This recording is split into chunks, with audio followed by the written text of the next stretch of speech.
बिस्मिल्लाहिर्रहमानिर्रहीम। नाज़रीन इकराम अस्सलाम वालेकुम।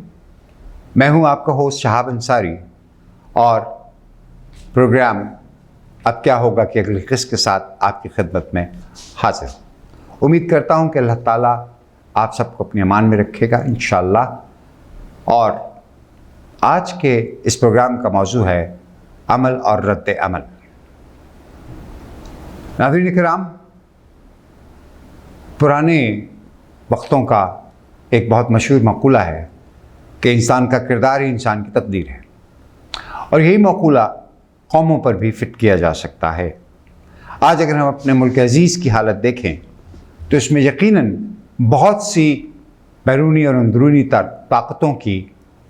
कार फरमाई और कारकर्दगी की वजह से हमें आज ये दिन देखने पड़ रहे हैं। लेकिन इसके साथ साथ हमें ये भी तस्लीम करना चाहिए बहैसियत कौम के हमने आज तक अपना वो किरदार अदा नहीं किया जो कि एक ज़िंदा और एक हिम्मत वाली, ईमानदार और मेहनतकश कौम को अदा करना चाहिए। ख़ातिन हज़रात, यहाँ आपको याद दिलाना बहुत ज़रूरी है कि पाकिस्तान लाखों जानों की और अरबों रुपए की प्रॉपर्टी की कुर्बानी देने के बाद मर्ज वजूद में आया। बहुत से ऐसे मौके आए कि जब अंग्रेज़ सरकार ने और हिंदू समाज ने पूरी कोशिश की कि हमारे मुसलमान अकाबरीन को,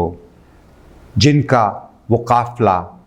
जनाब हज़रत क़ायद आज़म मोहम्मद अली जिन्नाह की सरबराही में वतन अज़ीज़ की आज़ादी के लिए कोशां था, उनको मुक्का करके किसी तरह से भी इस मुतालबे से दस्तबरदार कर दिया जाए। लेकिन आफरीन है उन लोगों की ईमानदारी पर, उनकी मोहब्बत पर, उनके खलूस पर कि उन्होंने उन तमाम कोशिशों को, उन तमाम पेशकशों को ठुकरा दिया और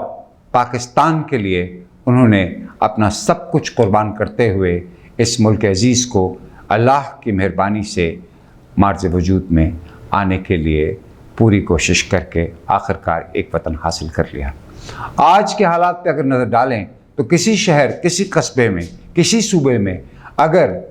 कुछ ऐसे अफराद जो जराइम पेशा हैं, जिन्हें हम आम ज़बान में माफिया कहते हैं, अगर वो किसी का एक छोटा सा प्लॉट भी कब्जे में कर लेते हैं तो उस प्लॉट को छुड़ाने के लिए नाको चने चबाने पड़ते हैं, और उसके बावजूद इस बात की गारंटी नहीं होती कि उनको उनका हक़ मिल सकेगा। अब ज़रा तसव्वुर कीजिए कि लाखों मुरब्बा मील पे फैला हुआ ये वतन अज़ीज़, इसको हासिल करने के लिए कितनी क़ुरबानियाँ, कितनी मेहनत की गई। जनाब क़ायद आज़म मोहम्मद अली जिन्नाह रहमतुल्लाह अलैह और उनके बहादुर साथियों ने डट कर अंग्रेज़ी समाज का मुकाबला किया, हिंदुओं की रेशेदवानियों का मुकाबला किया और आखिरकार पाकिस्तान अमल में आया। अब उसके बाद ये हमारा फ़र्ज़ था और अब भी है कि हम इस वतन अज़ीज़ को उसी तरह, उसी स्पिरिट में, उसी जज्बे के साथ अपने दिल से लगा के रखते, मेहनत के साथ, मोहब्बत के साथ, लगन के साथ, ईमानदारी के साथ इस मुल्क की आबियारी करते और दुनिया की दीगर कौमों में अपना सर बुलंद करते हैं।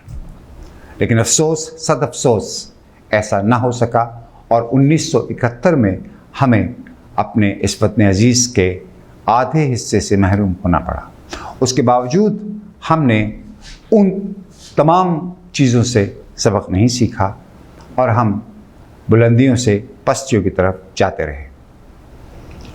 आज मेरे जहन में मरहूम राहत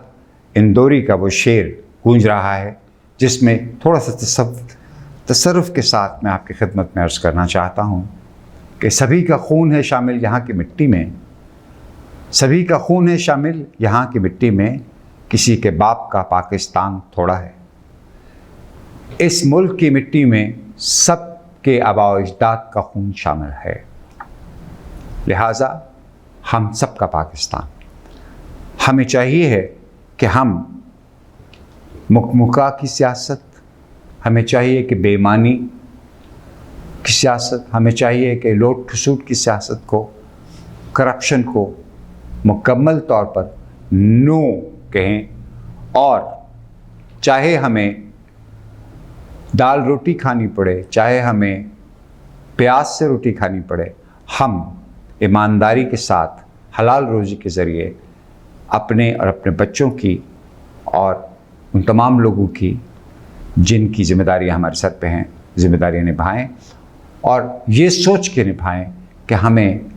اس ملک سے کرپشن کو ہمیشہ کے لیے ختم کرنا۔ کرپشن کی صرف ایک مثال جو ہمارے سامنے آئی، اس کے مطابق ذرائع یہ کہتے ہیں کہ سوئٹزرلینڈ کے بینکس میں پاکستانیوں کے 28,000 کروڑ روپے موجود ہیں، اور یہ وہ عام پاکستانی نہیں ہیں، یہ وہ طاقتور پاکستانی ہیں جو حکومت بھی کرتے رہے، جو بہت بڑے بڑے اداروں میں سربراہ بھی رہے۔ عام پاکستانی غریب ہیں، لیکن اگر اس پیسے کو جو وہاں ہے استعمال کیا جائے تو اس ملک کی نہ صرف تقدیر سنور سکتی ہے، کئی دہائیوں تک اس ملک میں خوشحالی آ سکتی ہے، اس کے ساتھ ساتھ IMF ورلڈ بینک کے تمام قرضے بھی ختم ہو سکتے ہیں۔ لیکن یہ کیسے ممکن ہوگا؟ یہ اس وقت ممکن ہوگا کہ جب لوگ اپنے ہاتھ میں اپنی تقدیر لیں گے اور ایمانداری کے ساتھ، دیانتداری کے ساتھ اس ملک سے محبت کرتے ہوئے، اس ملک کے اداروں سے محبت کرتے ہوئے، محب وطنی کا ثبوت دیتے ہوئے کرپشن کو نو کہیں گے، اور ان تمام اداروں کے، ان تمام افراد کے اور ان تمام لوگوں کے جو کسی قسم کی بھی کرپشن میں ملوث ہیں، ان کے ارادوں کو ناکام بناتے ہوئے سچائی اور ایمانداری کے راستے پہ چلیں گے، اور ان اصولوں پہ چلیں گے جو حضرت قائد محمد الجناح اور ان کے رفقا کار نے وضع کیے۔ خواتین حضرات، آخر میں آپ کی خدمت میں حضرت علامہ اقبال رحمۃ اللہ علیہ کا وہ شعر پیش کرنا چاہتا ہوں، جس میں انہوں نے فرمایا کہ افراد کے ہاتھوں میں ہے اقوام کی تقدیر، اور ہر فرد ہے ملت کے مقدر کا ستارہ، لہٰذا ہم سب کو اپنا اپنا پارٹ پلے کرنا ہے، ہم سب کو اپنے اپنے حصے کی شمع جلانی ہے، اور ہمیں یہ نہیں دیکھنا ہے کہ ہمارے ساتھ والا کیا کر رہا ہے، ہمارے سامنے والا کیا کر رہا ہے، ہمیں سب سے پہلے اپنا محاسبہ کرنا ہے، اپنا فرض ادا کرنا ہے۔ لہٰذا ان کلمات کے ساتھ آپ سے اجازت چاہتا ہوں۔ اللہ آپ کا حامی ناصر ہو۔ پاکستان زندہ باد۔